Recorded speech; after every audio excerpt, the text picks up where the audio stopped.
When pride meets silence. The gleaming spires of Central Station stretched endlessly into the void of space, their crystalline surfaces reflecting the light of a dozen nearby stars. Commander Sarah Chen stood before the massive viewing port in the human quarters, watching alien ships drift past like schools of exotic fish. After 15 years of diplomatic service, she had grown to love this place. Today, however, would be her last day here. Behind her, the urgent voices of her team filled the air with tension. Dr. Marcus Webb hunched over his portable computer, fingers flying across holographic displays as he compiled what might be the most important report of his career. Lieutenant Colonel James Park coordinated with human installations across the galaxy, while Ambassador Rebecca Torres practiced her final speech one more time. "The numbers don't lie," Dr. Webb muttered, his weathered face creased with worry. "Every major system in this sector depends on our quantum processing networks, medical facilities, power grids, communication arrays, transportation hubs. They've integrated our technology so deeply into their infrastructure that removing it will cause catastrophic failures." Sarah turned from the window, her reflection ghosting across the transparent aluminum. "Have they responded to our technical briefings?"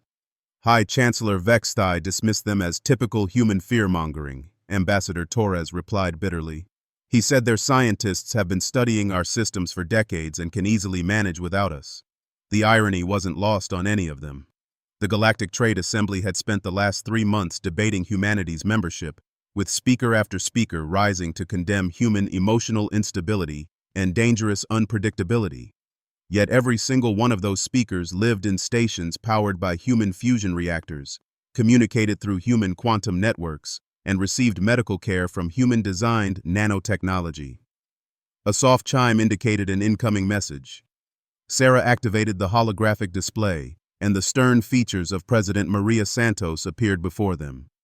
Even across the vast distance to Earth, the weight of recent events showed clearly on the president's face.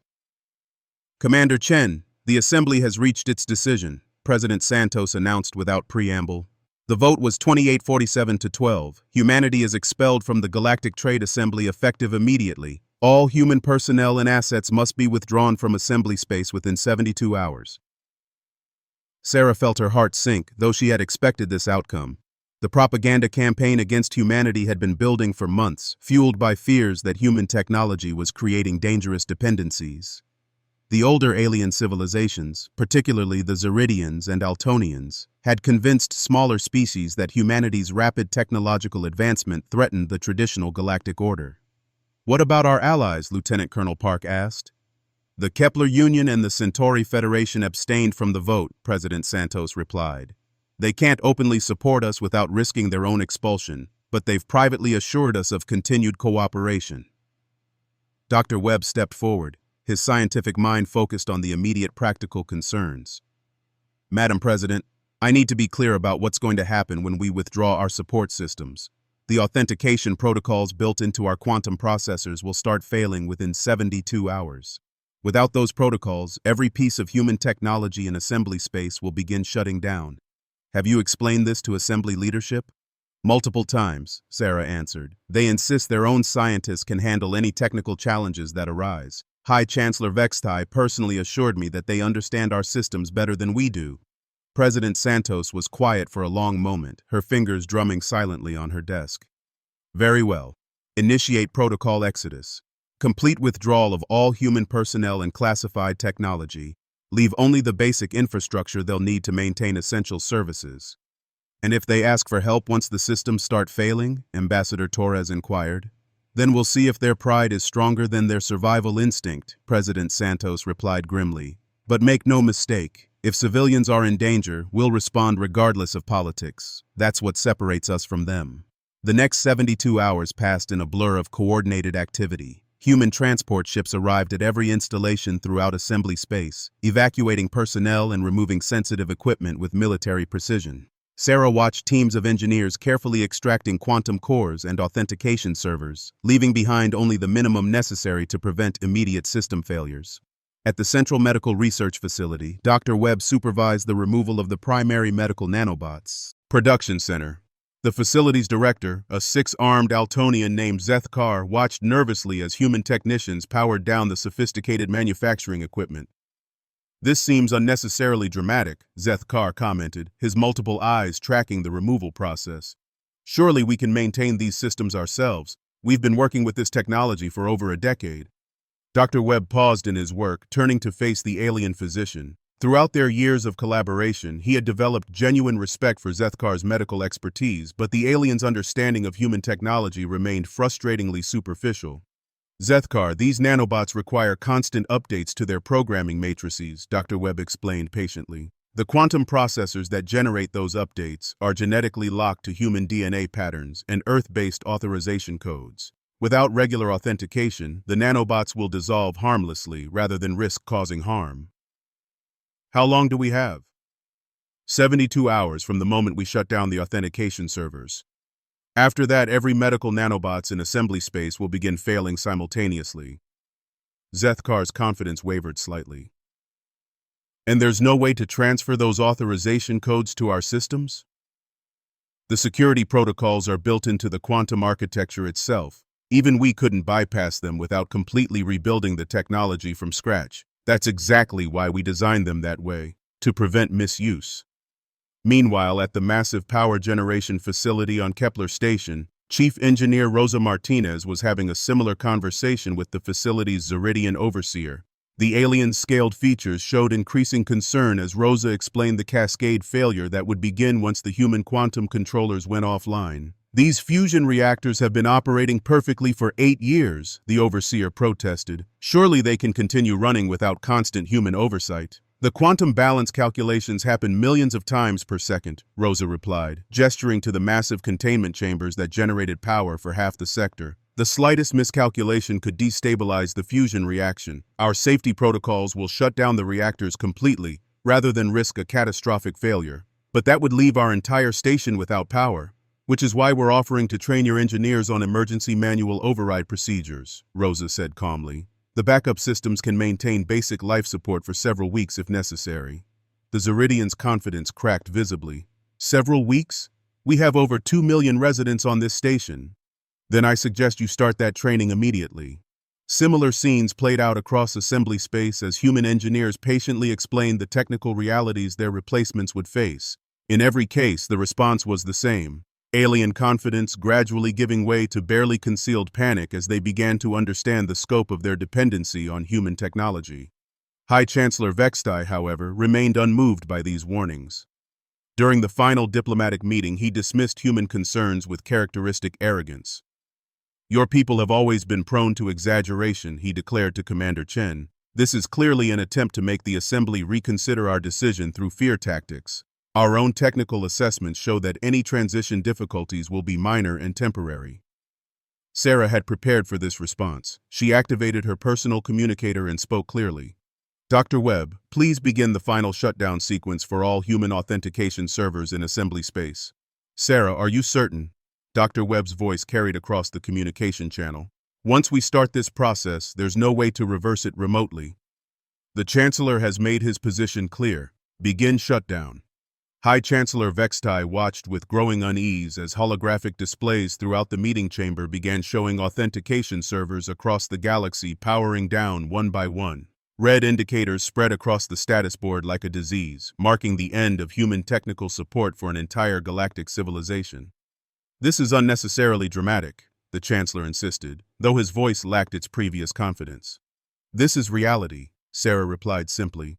You voted us out. We're honoring that decision completely. In 72 hours, you'll discover whether your scientists truly understand our technology as well as they claim. As the last human transport ship departed Central Station, Ambassador Zethkar stood in the medical facility watching the massive production equipment sitting silent and dark. For the first time since the vote, he wondered if the assembly had made a terrible mistake. In the vast communication center that connected thousands of worlds, alien technicians stared at control panels displaying warnings they couldn't read. The quantum entanglement networks that enabled instant communication across galactic distances were already beginning to show signs of instability. On dozens of worlds, fusion reactors hummed with increasing uncertainty as their quantum controllers began operating on backup protocols. Engineers who had always relied on human technical support found themselves facing systems they had never truly understood. And in the silent depths of space, the last human ship cleared assembly boundaries, leaving behind a civilization that was about to discover the true cost of pride. The countdown to system failure had begun. When systems fall silent, 72 hours after the last human ship disappeared from assembly space, the first cascade failure began on the industrial world of New Zatari. Engineer Corvin had been monitoring the fusion reactor displays for his entire career, but he had never seen warnings like these before. Red indicators flashed across every control panel as quantum processors throughout the facility began shutting down their authentication protocols. "Contact the human technical support team," Corvin ordered his assistant. "Sir, the humans left 3 days ago. Remember? The assembly voted them out." The reality struck Corvin like a physical blow. For 15 years, he had relied on human experts to solve any serious technical problems. Now, facing the most critical system failure in the facility's history, he was completely alone. Across the sector, similar scenes were unfolding with terrifying regularity. On Central Station, Emergency Coordinator Veltra watched helplessly as the massive medical center began losing its nanotechnology support systems. The tiny machines that kept thousands of patients alive were dissolving harmlessly in their bloodstreams, exactly as Dr. Webb had warned they would. "How many patients will be affected?" Veltra asked the medical staff. Dr. Zethkar consulted his displays with growing horror. "Approximately 40,000 across our facility alone. Throughout assembly space, we're looking at over 3 million patients who depend on nanotechnology for life support. How long can they survive without it? Hours for the most critical cases, days for others. We need to contact the humans immediately."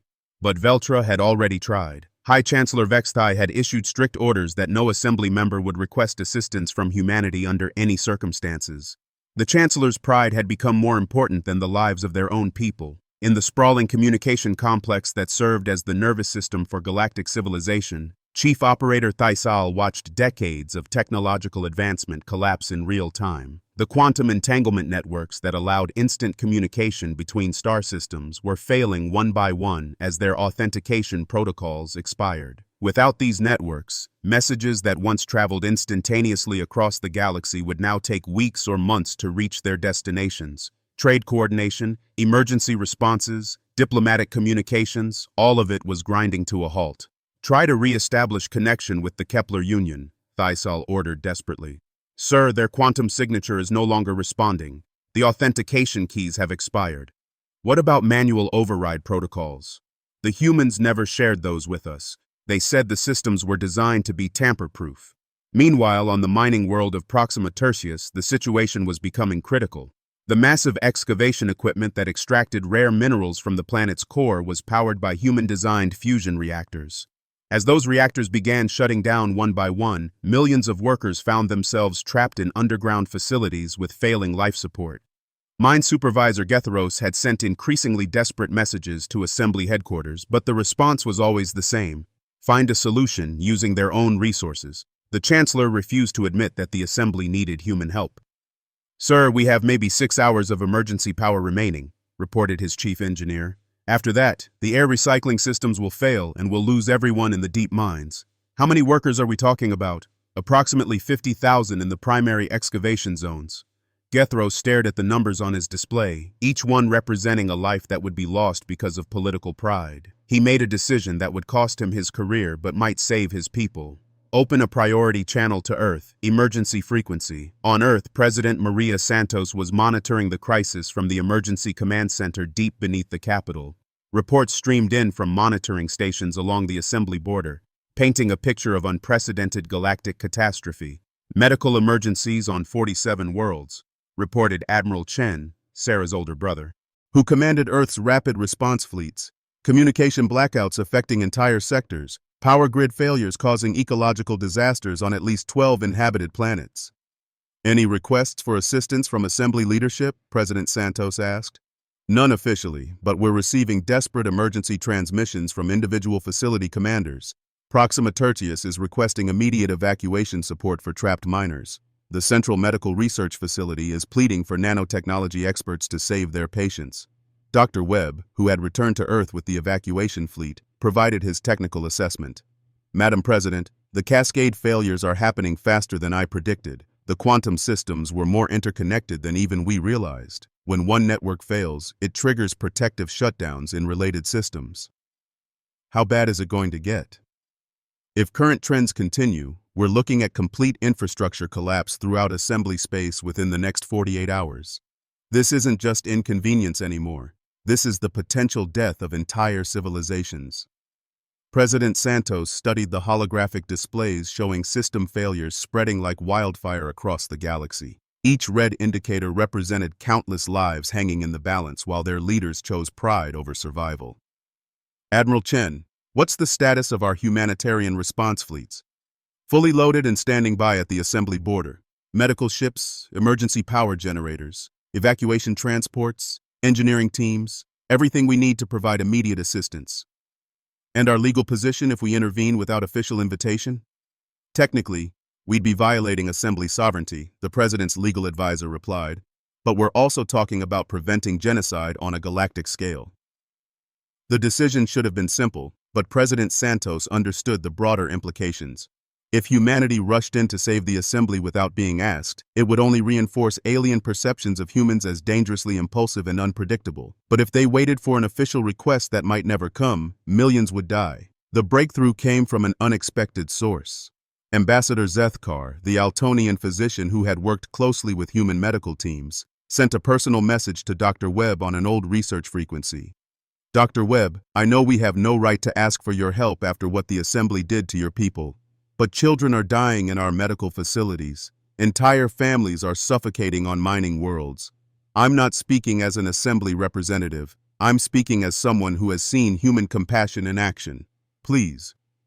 Dr. Webb brought the message directly to President Santos. Madam President, this isn't coming through official channels, but Zethkar is a good person. He's risking his career just by contacting us. How do we respond without compromising our position? We save lives first and worry about politics later, Admiral Chen suggested. That's what humans do. President Santos nodded slowly. Admiral, authorize humanitarian intervention under the Galactic Emergency Protocol. But I want our response to be absolutely clear in its intentions. We're not conquering, we're not gloating, we're not seeking political advantage. We're simply saving lives because it's the right thing to do. The first human rescue ship to enter assembly space was the medical vessel Hippocrates, commanded by Dr. Elena Rodriguez. Her destination was Central Station, where thousands of patients were facing death as their nanotechnology life support failed. As the Hippocrates approached Central Station, Veltra found herself in the impossible position of welcoming the very people her government had expelled just days earlier. Human vessel, this is Central Station Emergency Control, she transmitted. We have critical medical emergencies that require immediate assistance. Understood, Central Station, Dr. Rodriguez replied calmly. We're here to help. Please direct us to your medical facilities. Within hours, human medical teams were working throughout Central Station, installing emergency life support systems and providing temporary alternatives to the failed nanotechnology. They worked alongside alien medical staff without any trace of resentment, sharing their expertise freely and treating every patient with the same care they would give their own people. Dr. Zethkar watched in amazement as Dr. Rodriguez personally supervised the treatment of a young Zeridian child whose nanobots had failed during a critical surgery. Why are you helping us? Zethkar asked. After everything the assembly said about your people, after voting you out with such overwhelming numbers, why risk your own people to save ours? Dr. Rodriguez looked up from her work, her hands steady as she calibrated a human-built life support system. Because that child didn't vote to expel humanity. These patients didn't call us emotionally unstable or dangerously unpredictable. They're just people who need help, and we're in a position to provide it. Similar scenes played out across assembly space as human rescue fleets responded to every emergency. On Proxima Tertius, human engineers worked alongside local teams to restore power to the failing mines, saving 50,000 trapped workers. On New Zitari, human technical specialists helped restart fusion reactors before the planet's cities lost life support. High Chancellor Vextai watched these rescue operations from his private chambers, his pride warring with the undeniable reality that humanity was saving his civilization. Reports flowed in from across assembly space, all telling the same story. Humans risking their own safety to help the very people who had rejected them. Finally, a message arrived that shattered his remaining defenses. The Kepler Union and Centauri Federation had formally requested to join a new alliance with humanity, citing human compassion and reliability as the foundation for future galactic cooperation. "Sir," his aide reported nervously, 17 other species have submitted similar requests. They're calling it the Cooperative Alliance for Galactic Progress. The Chancellor stared at the reports, understanding at last what the Assembly had lost. They hadn't just expelled humanity from their organization, they had driven away the one species that consistently chose moral action over political advantage. As human rescue operations continued throughout the night, a new alliance was indeed forming, but it wasn't built on technology or military power. It was built on the simple recognition that true civilization meant helping others in need, regardless of past grievances. The Assembly had learned too late that humanity's greatest strength wasn't their technology. It was their unwillingness to let innocent people suffer for the pride of their leaders. When compassion conquers pride. 2 weeks after the humanitarian crisis began, High Chancellor Vextai stood before the empty assembly chambers, staring at rows of vacant seats. What had once been the greatest deliberative body in galactic history was now a hollow shell, abandoned by species seeking more reliable partners for their future. The numbers were devastating. 43 species had formally withdrawn from the Assembly to join humanity's Cooperative Alliance for Galactic Progress. Another 18 had suspended their membership pending administrative review. The once mighty Galactic Trade Assembly, which had ruled space for over 3 millennia, was hemorrhaging members by the day. Aide General Corthan approached cautiously, carrying the daily reports that brought only more bad news. "Chancellor, the Rigel Consortium has announced their withdrawal. They cite fundamental differences in humanitarian values as their reason for leaving." Vextai didn't look up from his contemplation of the empty chamber. "How many does that make?" 61 species have now left the Assembly, sir. 12 more have indicated they plan to withdraw by the end of the month. The irony was bitter and inescapable. The Assembly had expelled humanity for being too emotional and unpredictable, only to watch the galaxy choose human leadership based precisely on those flawed characteristics. Species that had voted against humanity just weeks earlier were now praising human compassion and reliability as the foundation for galactic cooperation.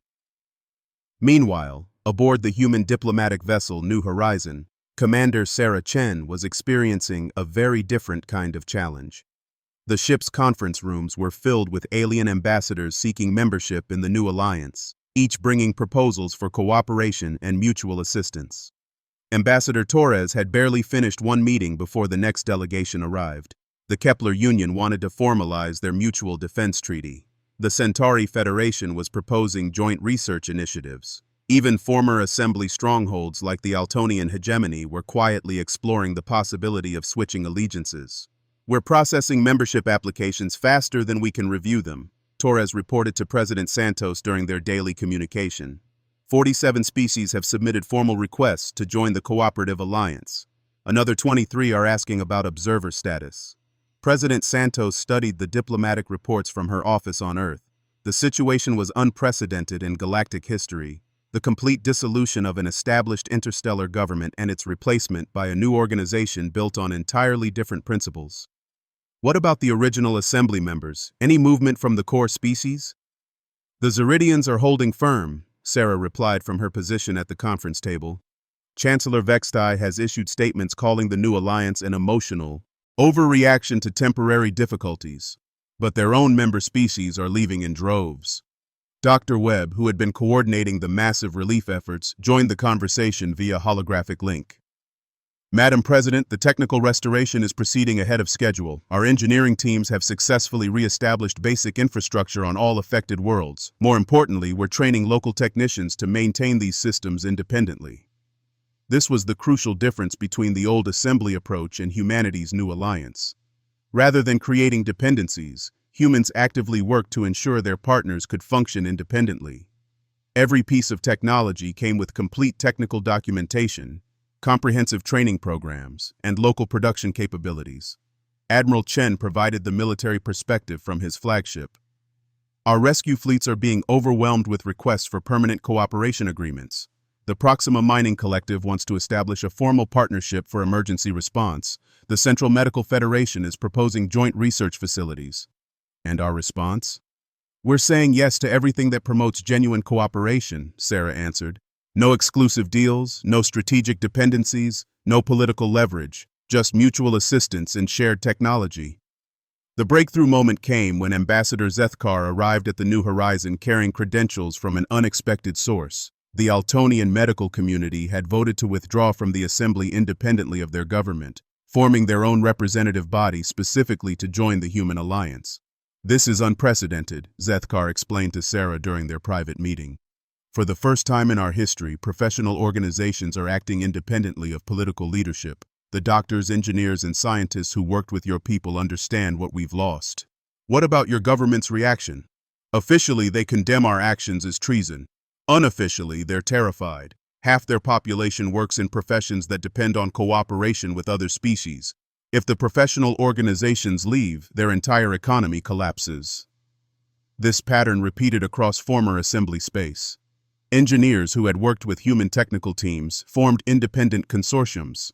Medical professionals who had collaborated on research projects established their own cooperative networks. Scientists who had participated in joint exploration missions created new research alliances. The intellectual and professional backbone of galactic civilization was abandoning the assembly not because they were forced to, but because they had experienced firsthand the difference between human cooperation and assembly dominance. High Chancellor Vextai finally acknowledged the inevitable when his own science advisor submitted her resignation to join the Human Alliance. Dr. Cathara had worked with human researchers for over a decade, and her departure was followed by nearly the entire Zeridian scientific establishment. Chancellor, we can't continue to operate without our technical professionals, Aide General Corthon reported during their final crisis meeting. The universities are empty, the research facilities are abandoned, and our most critical infrastructure projects have been suspended indefinitely. What are our options? Realistically, we can either negotiate terms with the Cooperative Alliance or watch our civilization collapse from within. The formal request came 2 days later. High Chancellor Vextai, transmitting from the nearly empty assembly chambers, addressed President Santos with words that few would have imagined possible just a month earlier. President Santos, on behalf of the remaining members of the Galactic Trade Assembly, I formally request to discuss terms for membership in the Cooperative Alliance for Galactic Progress. President Santos's response was broadcast throughout known space, establishing the principles that would guide galactic civilization for generations to come. Chancellor Vextai, the Cooperative Alliance welcomes all species committed to mutual assistance, shared prosperity, and the principle that no being should suffer when others have the power to help. Our membership requirements are simple: respect for all species, commitment to mutual aid, and the willingness to share resources and knowledge for the common good. No punitive measures for past actions? The Chancellor asked. We're interested in building the future, not punishing the past, President Santos replied. But we do require genuine commitment to cooperative principles. The new alliance will be based on partnership, not dominance. The transformation was remarkable. Within 6 months, the Cooperative Alliance for Galactic Progress had become the dominant political organization in known space.